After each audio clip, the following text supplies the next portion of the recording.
ہمارے بعض وہ ملنگ بابے جو ہوتے ہیں وہ کہتے ہیں جی نماز پڑھنے کا حکم نہیں دیا گیا، نماز قائم کرنے کا حکم دیا گیا ہے، ہم نے دل کی قائم کی ہوئی ہے۔ یہ ان کی خود ساختہ توجیہ ہے۔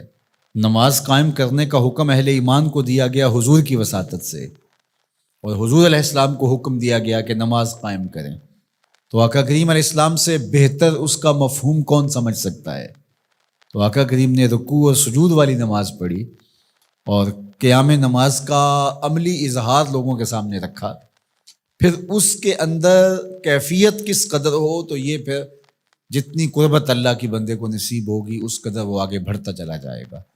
تو یہ باطل توجیہات یہ جاہل لوگوں کی، جس کے بدن سے بدبو کے ببوکے پھوٹ رہے ہوں اور جس کے جسم میں جوئیں پڑی ہوں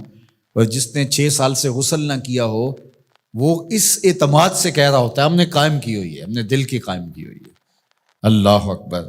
تو یہ اس معاشرے میں ایسے لوگوں کو ماننے والے اور ایسے لوگوں کی باتوں کو غور سے سننے والے اور ان جاہلانہ باتوں کو معرفت کی باتیں قرار دینے والوں کی کمی بھی نہیں ہے۔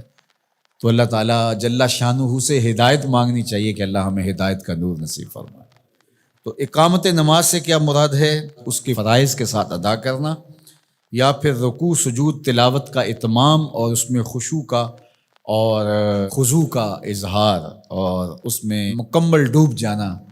کہ گویا تم اللہ کی عبادت کر رہے ہو تو اس کو دیکھ رہے ہو۔ اور حضرت عثمان غنی رضی اللہ تعالیٰ عنہ فرماتے ہیں کہ جس نے صحیح وضو کیا، حضور علیہ السلام سے روایت کہ جس نے صحیح وضو کیا جس طرح میں نے وضو کیا ہے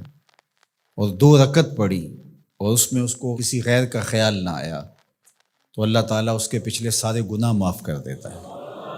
صرف 2 رکعت سے۔ لیکن اگر ساری نماز ہی خیالوں سے بھری پڑی رہی اور تصورات کہیں اور بھٹکتے رہے اور انسان کھڑا نماز میں ہے لیکن بہکتا کہیں اور رہا، تو پھر وہ نماز کی صحیح اقامت نہیں ہوگی۔ تو اقامت صلاۃ سے مراد جو ہے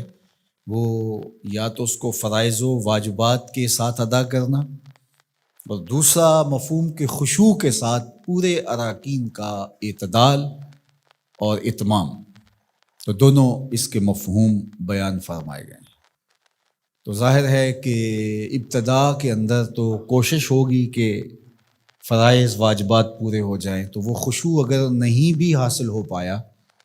تو پھر بھی کوشش جاری رکھنی چاہیے، نہ یہ کہ اب وہ تو کیفیت ہی نہیں نصیب ہو رہی تو میرا نماز پڑھنے کا کیا فائدہ۔ حضرت محدث کچھوچوی علیہ رحمہ سے کسی مرید نے کہا حضرت نماز پڑھتا ہوں لیکن لطف نہیں آتا، مزہ نہیں آتا، تو آپ نے اسے سوالیہ انداز میں پوچھا کہ اس کے باوجود بھی پڑھتے ہو؟ اس نے کہا جی وہ تو فرض ہے، پڑھتا تو ہوں۔ تو آپ جھومنے لگے، فرمایا واہ واہ، تمہیں مزہ نہیں آتا پھر بھی پڑھتے ہو، اس کا مطلب ہے تم مزے کے لیے نہیں اللہ کے لیے پڑھ رہے ہو۔ تو اگر لطف آ جائے، وہ کیفیت، وہ حظ، وہ تو بہت بڑی بات ہے، لیکن اگر نہیں بھی ہے تو اس کا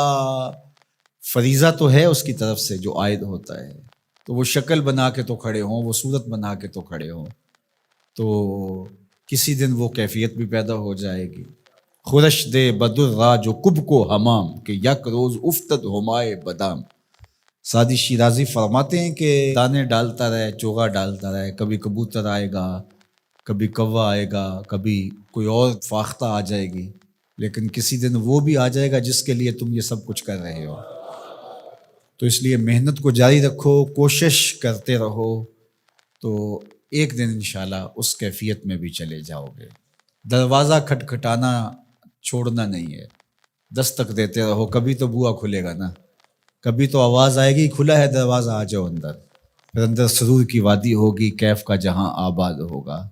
اور آقا کریم نے ہمارے لیے آسانی پیدا فرما دی کہ اللہ کی عبادت اس طرح کرو کہ گویا تم اسے دیکھ رہے ہو، اور اگر یہ نہیں تو کم از کم یہ کیفیت تو ہو کہ وہ تمہیں دیکھ رہا ہے۔ تو اپنی اپنی کیفیت ہوتی ہے، بہرحال نماز کو ترک نہیں کرنا، بھرپور کوشش ہو کہ خشوع و خضوع کے ساتھ نصیب ہو، تو نماز کی اقامت کا یہی مفہوم ہے۔